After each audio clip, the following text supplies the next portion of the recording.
Ke informasi selanjutnya, pemirsa, satu rumah di kawasan padat penduduk di Kota Ternate, Maluku Utara ludes dilalap api. Api bermula dari ledakan kompor hingga merembes naik dan membakar habis seluruh isi bangunan rumah. Kebakaran melanda sebuah rumah di kawasan pemukiman warga di RT 08 RW 04 Kelurahan Makassar Timur, Kota Ternate, Maluku Utara pada Selasa pagi.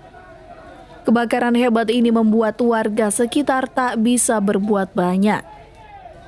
Ketua RT setempat tampak histeris dan berusaha ditenangkan saat melihat rumah milik keluarga AM Petrana ludes dilalap api.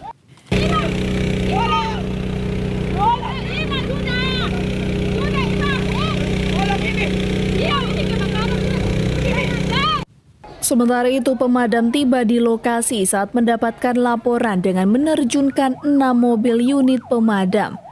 Petugas langsung memadamkan api agar tidak menyebar ke rumah lainnya dan selama 25 menit berlangsung api barulah berhasil dipadamkan.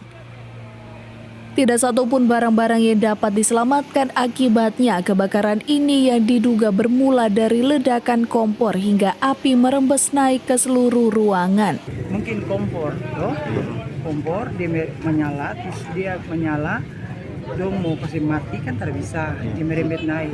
Terus kaki api sudah naik, terpaksa dong lari keluar sudah. Sekitar setengah 9, semua habis. Tak ada apa, ada yang almarhum ini, bini ini juga ada punya pensiun, ada tabanas juga, tak bisa ambil. Oh, jadi berkas semua tak bisa ambil. Anak-anak di ijazah, sertifikat rumah semua ada. Tidak ada sama tidak selamatkan, semua badan saja. Tidak ada laporan korban jiwa dalam kebakaran ini, namun kerugian ditaksir ratusan juta rupiah. Dari Maluku Utara, Opik Syarifuddin melaporkan untuk Kawanua TV.